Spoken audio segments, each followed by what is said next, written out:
지난주에 이어서 우리 사도행전 15장 말씀을 우리가 보고 있습니다. 사도행전 15장은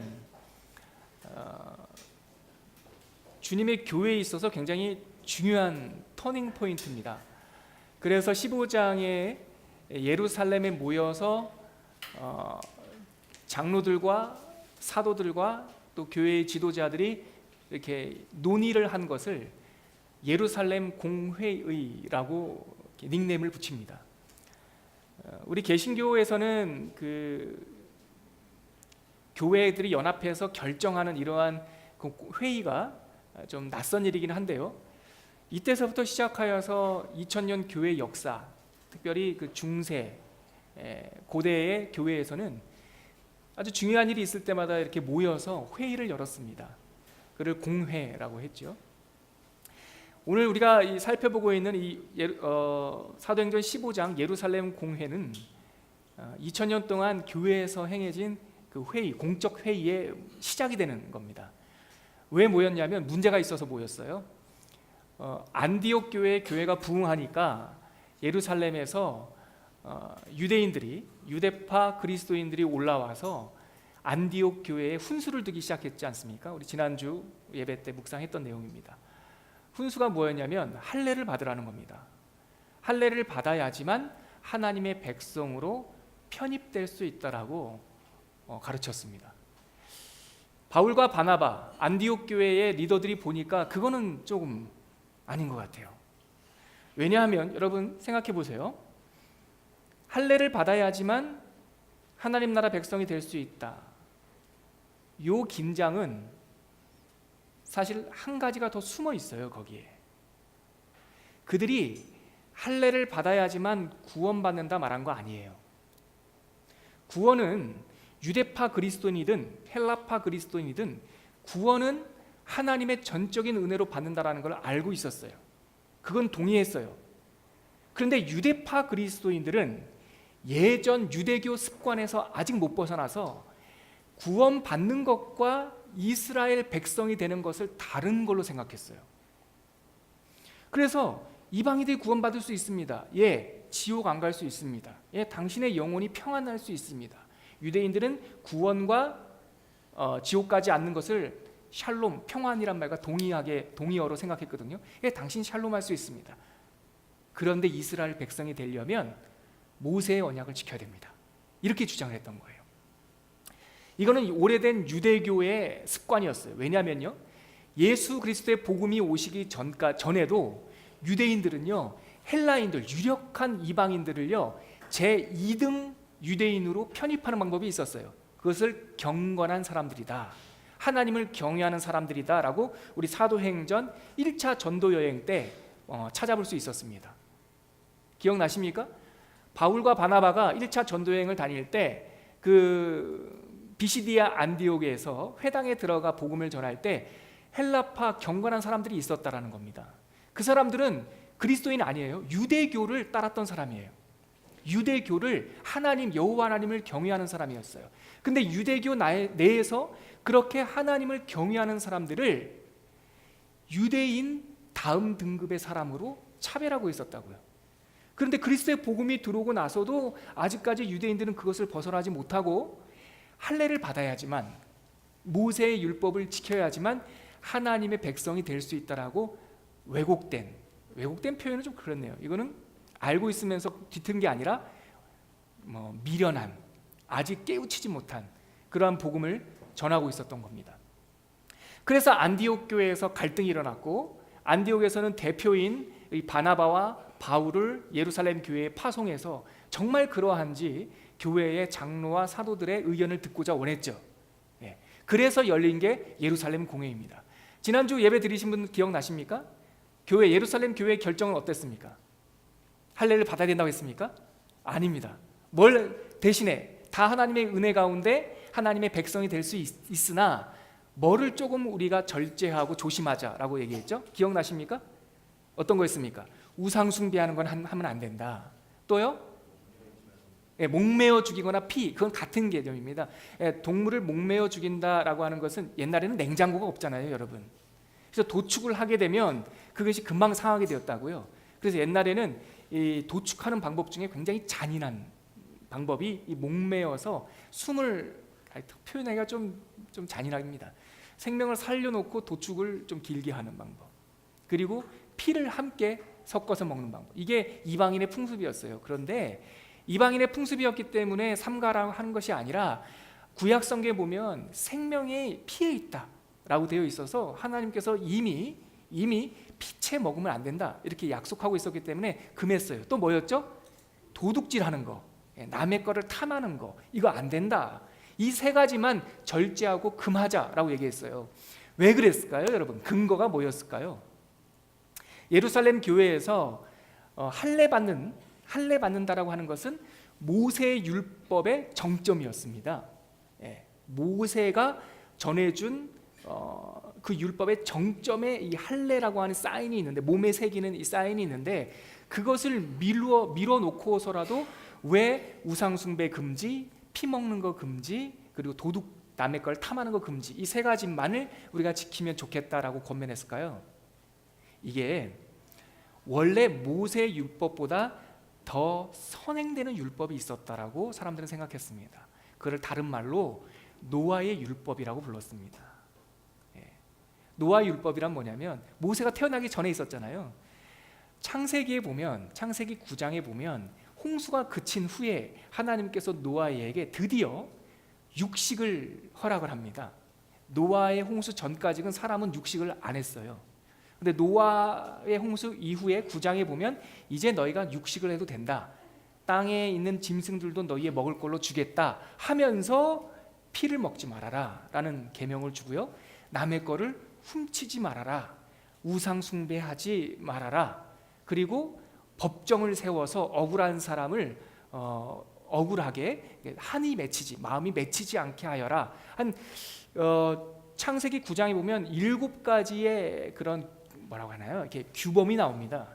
그것을 노아의 율법이라고 유대인들이 이름을 지어 불렀고, 그래서 지금 사도행전 이때에도 모세 율법도 중요하지만 모세의 율법을 지키는 유대인들 말고도 이 땅에 있는 모든 사람들, 노아의 홍수가 있었을 때는 민족이 갈리기 전이잖아요.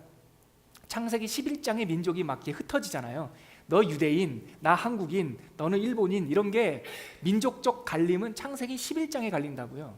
그러면 그 전에 창세기 9장에 주셨던 이 노아의 언약이라고 하는 거, 노아의 율법이라고 하는 것은 모름지기 뭇 사람이라면 당연히 지켜야 될 하나님과의 약속이라고 유대인들은 생각했던 거예요. 그러니까 사도행전 15장에서 예루살렘 교회가 결정한 그 규율은 유대인의 규율이 아니라 하나님께서 모든 사람들에게 주신 절제와 규율이었던 거예요. 그러므로 유대인들을 규정하는 그 율법에 앞선 하나님과 모든 사람과의 약속을 다시 한번 들춰낸 거예요. 확인해 준 거예요. 이것이면 충분하다라고 하는 거죠. 그래서 그걸 결정을 하고 교회는, 예루살렘 교회는 그거를 편지로 쓰기로 결정했습니다. 그런데 편지만 쓴 것이 아니라 두 사람을 증인으로 보내기로 결의했습니다. 그것이 우리가 읽은 15장 22절서부터 시작된 내용입니다. 우리 22절 다시 한번 보시겠습니까? 같이 읽을게요. 시작. 이에 사도와 장로와 온 교회가 그 중에서 사람들을 택하여 바울과 바나바와 함께 안디옥으로 보내기를 결정하니 곧 형제 중에 인도자인 바사바라 하는 유다와 실라더라. 여기에 두 명을 보냅니다. 이것도 사실 유대의 풍습이었어요. 하나님께서는 중요한 것을 증언할 때는, 법정에서 증언할 때는, 다른 말로 법적 효력이 있는 것을 증언할 때는 증인이 최소한 2사람 이상이어야 된다고 했어요. 때로는 3사람까지. 그래서 예루살렘의 교회는 2사람의 증인을 파송하기로 결정을 하는데, 거기 보니까 누구입니까? 형제 중에서 리더격이었던 바사바. 이 바사바라는 말이 바라는 말이 아들이란 뜻이고요, 사바라는 말이 사바스, 안식이라는 뜻이에요. 그러니까 안식에, 아마도 이 유다, 바사바라고 불렸던 유다는 안식일 날 태어났나 봐요. 그래서 바사바라고 하는 별명을 갖고 있었고 본명은 유다였고요. 그 다음 사람은 누구입니까? 실라. 이 실라라는 이름의 뜻이 아람어 이름인데 이걸 라틴어 이름으로 부르면 나중에 이제 바울 서신에 나오는 실루아노는 라틴 발음으로 부른 거고 실라라는 말은 아람어로 부른 거고 이게 이제 히브리어로는 우리가 잘 아는 이름이 있습니다. 실라의 뿌리가 되는 이름이 사울입니다. 구약 성경에 사울 나오지요. 다윗과 사이가 안 좋았던 그 사울이라는 이름을 아람어로 부르면 실라입니다. 그 뜻이 뭐냐면 탄원하는 자, 부르짖는 자 이 뜻입니다. 그러니까 이름에도 어떤 뜻이, 그러니까 일부러 그 사람들을 이름을 골라서 택한 건 아니지만 이름에도 우리에게 주는 어떤 그런 상징적 메시지가 있는 것 같아요. 샬롬, 안식과 너희들의 탄원에 대한 응답. 네, 그런 의미, 두 가지 의미, 두 번째 의미로 두자고요. 이건 중요하지 않습니다. 아무튼 두 사람을, 유다라는 사람과 실라라는 사람을 이 안디옥 교회에 파송을 합니다. 그 다음서부터 보면 23절 같이 한번 읽어볼까요? 시작. 그 편에 편지를 붙여 이르되 사도와 장로된 형제들은 안디옥과 수리아와 길리기아에 있는 이방인 형제들에게 문안하노라. 보세요. 문안하노라 하고 나서 24절 보니까 들은즉 시작하죠. 24절서부터 29절까지는 편지입니다. 인용된 거예요.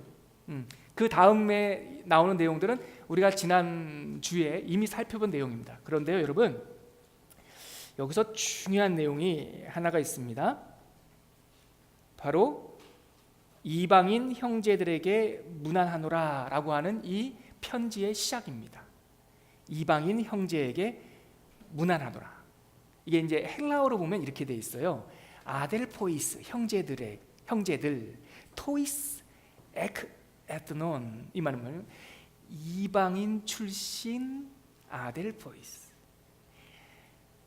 이게 여러분 그냥 읽을 때는 슬쩍 지나갈 수 있는데 이 편지의 서론 때문에 우리가 지금 읽은 23절 끝에 있는 서론서부터 29절까지 내용을 저는 이방인 하나님 백성됨의 권리 대현장이라고 불러도 부족함이 없다라고 봐요.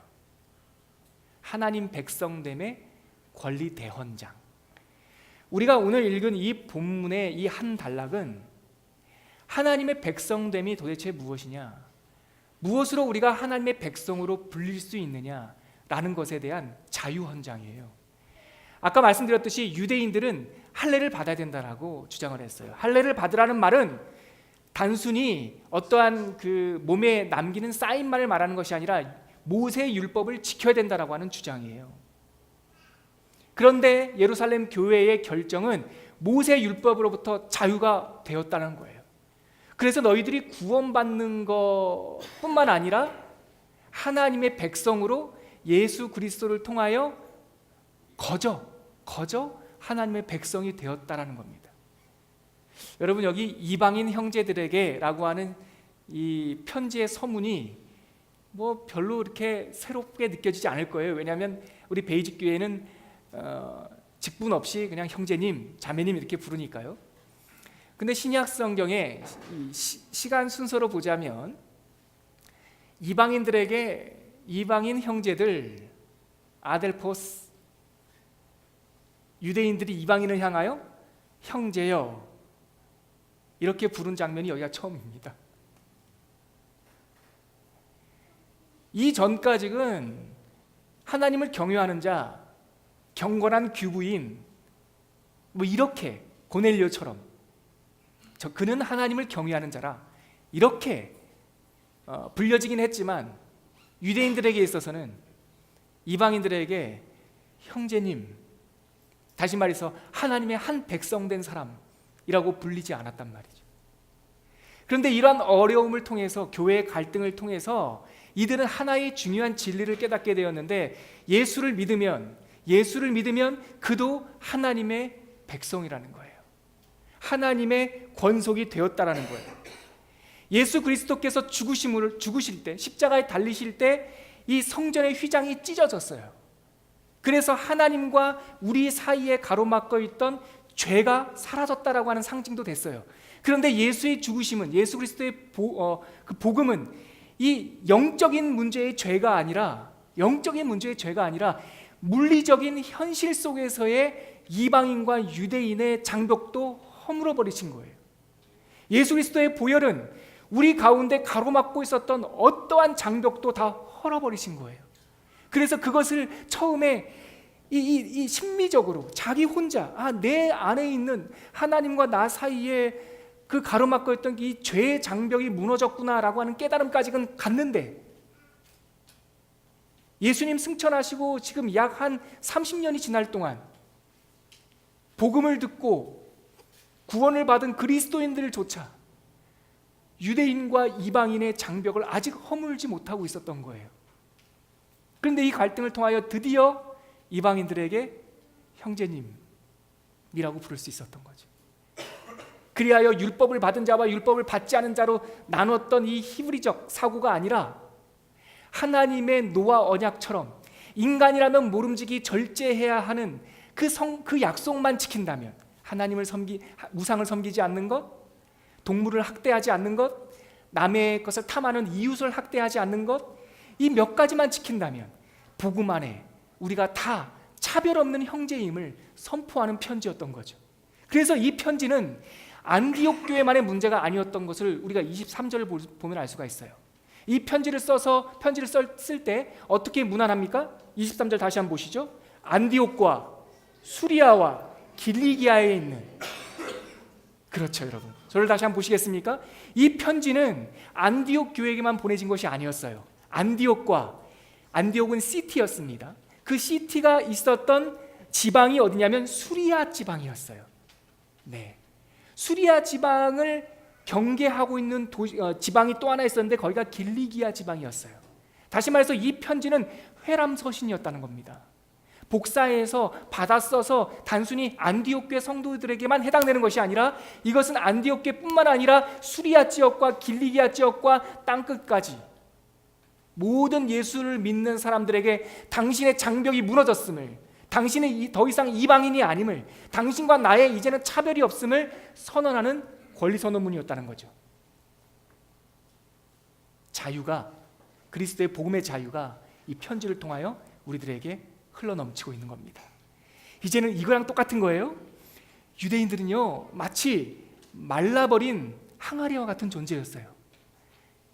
예전에 은혜의 경험이 있기 때문에 그 항아리는 극상품 포도주 항아리라고 불리기는 했어요. 옛날에 포도주를 찾던 경험이 있어요. 아브라함 때, 야곱 때, 모세 때, 요셉 때, 그리고 많은 그 하나님의 은혜 가운데 포도주의 경험이 있어요. 그런데 지금 이 시대의 유대인들은 포도주는 한 방울도 없고 형태만 남은 거예요. 성전도 형태만 남은 거예요. 그래서 저 헤롯이 지은 저 성전이 하나님의 집이다 말은 했지만 거기에는 정작 하나님이 계시지 않았던 거예요. 포도주가 떨어져 버린 가나 혼인잔치와 같은 빈털터리 민족이었던 거예요. 요한복음 8장에 보면 초막절에 예수님께서 올라가 성전 바깥에서 사람들에게 선포하는 장면이 나옵니다. 누구든지 목마르거든 내게로 와라. 나를 믿는 자는 성경의 이름같이 그 배에서 생수가 흘러넘치리라. 무슨 절기에 얘기했다고요? 초막절. 초막절은 무슨 세레머니가 있는 절기였냐면요, 물의 잔치였어요. 곡식을 거두는 날인데 그때 이스라엘 성인들은 저기 멀리에서 물을 길어와서 그동안 1년 동안 제사를 지내고 짐승을 잡고 하던 그 성전 뜰에서 물을 부으면서, 그 성전에 물을 부으면서 하나님께 축제를 하던 때예요. 그런데 하나님 앞에 생수의 축제를 하는 그 초막절에 정작 하나님이신 예수님은 그 성전 안에 초대받지 못한다고요. 하나님은 성전 바깥에서 그 축제가 끝나는 마지막 날 성전 바깥에서 성도들에게 외친단 말이에요. 이 모습이 당시 유대교, 당시 이스라엘의 모습하고 똑같다고요. 그릇은 있는데 뭐가 없어요? 하나님이 안 계세요. 성전이 있는데 아무것도 없었다고요. 그런데 예수님이 오셔서 그 말라버린 이스라엘 백성의, 그 말라버린 그 이스라엘 땅에 오순절날 성령 하나님이 오시면서 그들에게 하나님의 생명의 생수, 생명의 은혜, 성령 하나님의 생수를 가득 채워주셨다고요. 가득 찼다고요. 그런데 30년 동안 그 성령의 생수는 예루살렘과 유대인에게만 갇혀 있었다고요. 그러고 나서 이방인들에게는 그 물 한 바가지씩 퍼주는, 그래 당신도 구원받아, 이 정도 수준에 머물러 있었다고요. 그런데 오늘 사도행전 15장 이 갈등 속에서 이들이 발견한 것은 이 예루살렘과 유대인에 갇혀 있었던 이 생명의 생수가 아구까지 차올라서 턱 흘러 넘치는 장면이. 그래서 하나님의 은혜가 이방인들에게 흘러가는 장면이 오늘 우리가 읽고 있는 이 사도행전 15장 말씀입니다. 그래서 드디어 야고보와 베드로와 예루살렘에 있는 사도들과 장로들은 이방인 형제들을 향하여 뭐라고 부르고 있습니까? 형제들이여 라고 부르고 있는 겁니다. 벽이 무너진 겁니다. 여러분, 우리가 이 말씀을 읽으면서 우리의 삶에 적용하고 우리들에게 적용하면서 저는 여러분들과 저에게 질문하고 싶은 말씀은 이겁니다. 우리들에게 이방인은 누구입니까? 그러면 그래요, 2000년 전에는 복음의 생수가 유대인이라고 하는, 예루살렘이라고 하는 그 돌 항아리에서 흘러넘쳐서 안디옥과 수리아와 길리기아와 땅끝까지 그 복음이 흘러갔는데, 그래요, 지금은, 그래서 그 복음이 우리에게 흘러왔는데 지금은 우리에게 이방인은 누굽니까? 일본 사람들입니까? 미국 사람들입니까? 우리와 국적이 다른 사람들이 이방인입니까? 그러면 들어보십시오, 여러분. 사도행전 15장 말씀을 통하여 오늘 우리에게 말씀하시는 이방인을 향하여 형제여라고 흘러갔던 그 복음의 대상자는 누구냔 말입니다. 우리가 갈등하는 그 형제예요. 우리가 교회에서 마음이 들어하지 않는 그 사람이에요. 저 사람을 보면서 저 사람이 무슨 교회를 다니나 험담했던 그 사람이라고요. 앞에서는 괜찮은 척, 젠틀한 척 했지만 뒤에 가서는 험담하고 꾸짖고, 물론 우리가 근거 없이 험담했겠습니까? 근거가 있었다니까요. 마치 유대인들에게 볼 때부터 달랐던 이방인들처럼. 근데 하나님께서는 그 사람들을 우리들에게 형제라고 품으라고 오늘 이 본문 말씀을 통하여 명령하고 있는 겁니다. 자, 그럼 여러분, 베이직 교회에게 형제는 누구입니까? 베이직 교회에게 이방인은 누구입니까? 봉은사가 아니죠. 이슬람 형제들이 아니죠. 베이직 교회에게 형제들은 누구냔 말이에요. 저 서초동에 큰 문제를 일으켰던 그 교회가 우리의 형제예요, 여러분. 신문지상에 부끄러워, 마음이 찢어, 우리를 마음 아프게 하고 부끄럽게 하는 그 교회들이 우리의 형제라고요. 이방인 같은 짓들을 하는 그 형제들, 그 교회들이 바로 우리에게 형제라고요. 하나님의 복음은 건강한 사람들에게 필요한 것이 아니라 병든 자에게 필요한 거예요. 하나님의 복음은 직업도 좋고 돈도 잘 벌고 경건하고 나쁜 소리는 한마디도 안 하고 얼굴서부터 은혜가 넘치는 그런 사람들에게도 필요하지만, 날마다 반복되는 실수를 해내는 저 사람만은 교회를 안 다녔으면 좋겠다 하는 그 사람에게 필요한 겁니다. 하나님께서 우리들에게 말씀하십니다. 너희들이 이방인으로 정죄했던 그 사람들이 너희의 형제들이라고. 예루살렘 공의회에서 이 하나님 백성됨의 대헌장은 우리뿐만 아니라, 지금 이곳에서 예배드리는 우리뿐만 아니라 우리가 경계를 긋고 미워하고 싫어하고 정죄했던 그 사람들이라고. 우리가 저 교회의 그 형제와 그 자매들을 사랑하지 않는다면 불교 신자들을 어떻게 사랑한다 말할 수 있겠습니까? 우리 베이직 교회가 한국 교회의 상처 입은 교회들을 품지 않는다면 도대체 우리가 말하고 있는 이 새 교회라는 것은 무엇입니까? 사랑해야 됩니다. 품어야 됩니다. 그리스도의 복음은 그 사람들을 우리가 다 형제로 품기를 명령하고 있는 것입니다. 이어지는 내용을, 이것을 이 그리스도의 복음을 다시 한번 우리들에게 강화시킵니다. 사건이 하나 일어났어요. 2차 전도여행을 떠나는 그 시점에 다툼이 일어났습니다, 여러분. 그 이야기가 36절서부터 나옵니다. 같이 한번 읽어볼까요? 시작. 며칠 후에 바울이 바나바더러 말하되 우리가 주의 말씀을 전한 각 성으로 다시 가서 형제들이 어떠한가 방문하고자 하고, 바나바는 마가라 하는 요한도 데리고 가고자 하나 바울은 밤빌리아에서 자기들을 떠나 함께 일하러 가지 않은 자를 데리고 가는 것이 옳지 않다 하여 서로 심히 다투어 피차 갈라서니, 바나바는 마가를 데리고 배 타고 구브로로 가고 바울은 실라를 택한 후에 형제들에게 주의 은혜의 부탁함을 받고 떠나 수리아와 길리기아로 다니며 교회들을 견고하게 하니라. 여러분, 덥죠? 저만 덥나요? 엄청 덥죠? 근데 왜 참어요, 여러분? 에어컨 좀 켜주세요. 네. 그냥 다 켜주세요. 시끄러워도 돼요. 네. 교회가 싸웠어요. 누구랑 싸웠어요? 바나바랑 바울이 싸웠어요. 저는 이 장면 읽을 때마다 우리의 선입견을 발견하게 되는데, 아유, 바울이 까칠해서 싸웠어, 이 생각하게 되지 않습니까? 왜냐하면 바나바는 그 이름 자체가, 또 그 사람의 평판이 굉장히 너그럽고 위로를 잘하는 사람이었어요. 근데 바나바와 바울이 싸웠다면, 야, 오죽하면 바나바가 싸웠겠어, 뭐 이렇게 생각하지 않겠어요? 바울이 바나바의 결정에 반대했어요. 바울이 먼저 얘기를 합니다. 우리 1차 전도여행 때 세워놨던 교회들을 한번 다시 방문하는 게 어떨까요? 그랬더니 바나바가 좋다고 했습니다. 그런데 문제는 바나바가 마가 요한을 데리고 가자 이렇게 제안을 했어요. 바울은 반대했습니다. 왜요?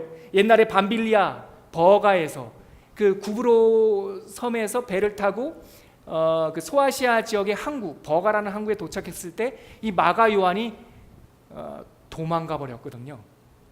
중간에 낙오했거든요. 그것 때문에 바울은 날카롭게 지적하는 거예요. 마가는 안 해요. 마가는 가면 안 돼요. 근데 싫다라고 말한 게 아니라, 한번 보세요. 38절에 보면 마가를 데리고 가는 것이 옳지 않다라고 말해요. 이러면 타협하기 어렵습니다. 이러면 나는 마가가 내 스타일하고 안 맞아서 나는 마가 안 들어갔으면 좋겠어요, 이렇게 기호의 문제면 조율할 수 있는데, 바울은요 얼마나 날카로운 사람이었냐면, 면도날처럼 날카로운 사람이었냐면, 그것이 옳지 않다, 틀렸다라고 말하고 있는 거예요. 틀린 것과 어떻게 같이 합니까? 그래서 바울과 바나바는 갈라서게 됐어요. 싸웠어요. 어느 정도 싸웠냐면 성경에는 아주 정직하게 이렇게 표현합니다. 39절에 보세요. 서로 심히 다투었다는 거예요. 상상해 보세요. 어떻게 다투었을까요? 사도 두 명이 어떻게 다투었어요? 멱살이라도 잡았을까요? 상상이 잘 안 돼요. 근데 우리가 하는 거랑 별반 다르지 않았을 거예요.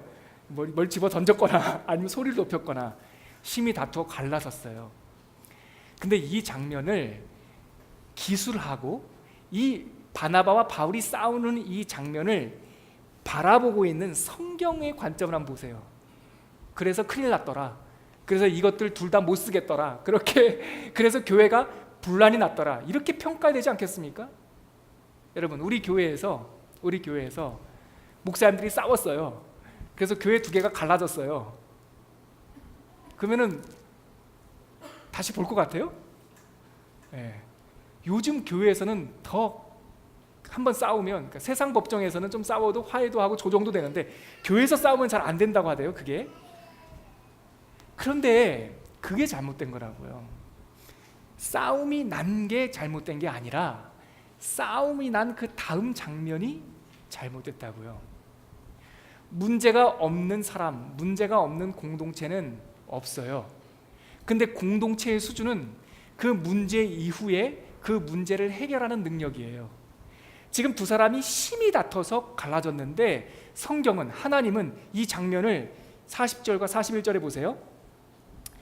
바울은 신라를 택한 후에 형제들에게 주의 은혜의 부탁함을 받고 떠나 수리아와 길리기아로 다니며 교회들을 견고하게 하니라. 담백해요. 아니, 둘이 싸워서 어떻게 됐다는 말이 없어요. 그냥 싸웠어 하고 교회는, 성경은 그냥 그렇게 기술하고 말아요. 싸웠어. 아유, 하나님, 우리 입장에서 하나님 싸워서 큰일 났네요. 아니, 싸웠어. 그러니까요, 싸워서 둘이 이제는 다시는 안 보겠네요. 아니, 싸웠어 그냥. 그래서 바울은 바울의 복음을 전했고 바나바는 바나바의 복음을 전했어. 그래서요, 우리가 뒤에 가서 또 친한 사람들과 함께 얘기할 거 아닙니까? 바나바와 바울이 싸웠대네. 그 사람들 나쁜 사람들이네. 거기까지 갈 거 아닙니까? 성경은 아니, 나쁜 사람이 아니라 싸웠다고. 이 차이를 아시겠어요? 아유, 저 교회가 장로님하고 목사님하고 싸워가지고 교회가 깨졌다네. 아유, 저 교회는 끝났어. 성경은 어떻게 봐요? 싸웠어. 그래서 두 교회가 되었어. 교회는 안 끝났어. 선교는 안 끝났어. 하나님의 역사는 니네들이 좀 싸웠다고, 아니 심히 싸웠다고 끝난 게 아니야. 하나님의 교회는 그래도 진보해. 나아가. 아유, 저 사람이 마음에 안 든다고? 그래, 너랑 마음에 안 들 수 있어. 그러나 그 사람도 내 창조물이고 너도 내 창조물이야. 다르지 않아.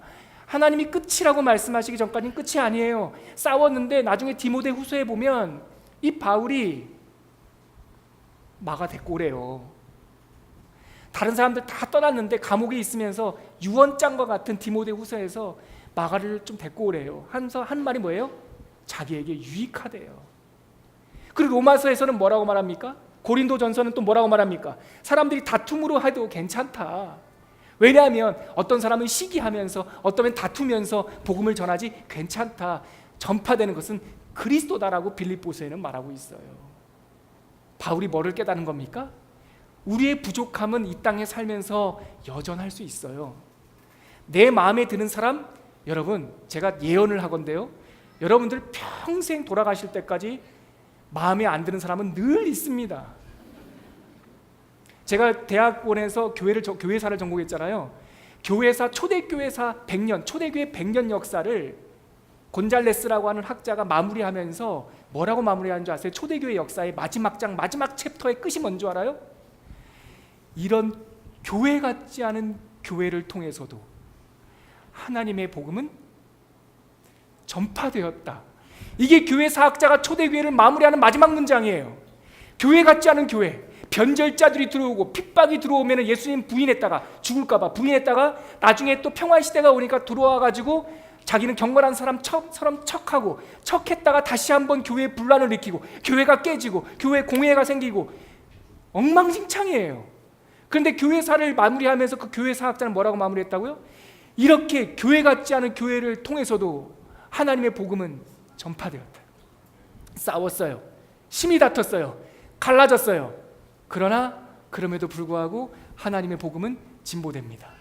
그리하여 우리들에게까지 복음이 흘러왔고 엉망진창인 것처럼 보이는 여러분들을 통하여서도 복음은 여러분들의 은사와 여러분들의 관계와 여러분들의 영역에서 흘러갈 줄 믿습니다. 싸우라는 게 아니에요. 뭐 하라는 겁니까? 정죄하지 말라는 거예요. 결론 내리지 말라는 거예요. 끝이 아니라는 거예요. 이방인과 우리들을 선을 긋지 말라는 거예요. 하나님께서 모든 사람들, 그리스도 안에 있는 모든 사람들은 이방인이나 유대인이나 헬라인이나 또 유대인들이나 자유자나 종이나 여자나 남자나 다 그리스도 안에서 형제로 부르셨다는 것을, 싸웠을 때나 평화했을 때나 다 하나님의 역사 속에 있음을 오늘 사도행전 15장 말씀을 통하여 우리들에게 말씀하십니다. 같이 한번 기도하겠습니다. 이 시간 함께 기도할 때 하나님, 오늘 사도행전 15장 말씀을 통하여서 모든 장벽을 허무시는 그리스도의 십자가의 복음을 만났습니다. 하나님, 여전히 내 마음속에 있는 다른 사람과 갈라치기 하고 있는 그 믿음의 그 미움의 장벽들이 무너지게 하여 주시옵소서. 우리 교회는 좋은 교회, 저 교회는 안 좋은 교회, 갈라치기 했던 그 편협함을 용서하여 주시옵소서.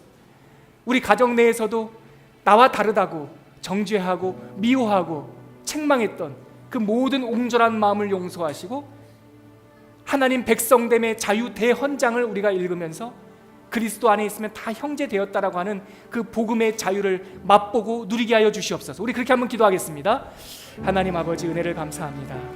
오늘 복음을 통하여서 하나님, 정말 하나님의 은혜와 하나님의 그 자유의 복음은 유대인과 헬라인, 민족과 혈통, 남자와 여자, 자유인과 종, 모든 사람들에게 초월하는 자유의 복음임을 우리가 깨닫게 되었습니다. 하나님 함께하여 주셔서 은혜 가운데 거하게 하여 주시옵시고, 모든 사람들 가운데 벽치고 갈라치기 했던 그 모든 하나님 옹졸함과 불신앙을 이 시간에 복음의 그 가르침 속에 허물어뜨릴 수 있도록 은혜를 내려 주시옵소서. 하나님 아버지, 은혜를 감사합니다. 하나님께서 우리들에게 주신 이 사도행전 15장 말씀을 통하여서 모든 사람을 형제로 품으시고 자녀로 품으시는 하나님 백성됨의 자유선언을 읽게 되었습니다. 하나님, 우리가 어떤 상황에 있더라도 우리의 모든 죄악의 총합보다 더 크신 예수 그리스도의 보혈에 의지하여 정죄하지 아니하고 판단하지 아니하고 미워하지 아니하고 그리스도의 사랑으로 품을 수 있는 넉넉한 그리스도인들이 되게 하여 주시옵소서. 예수님의 이름으로 기도합니다. 아멘.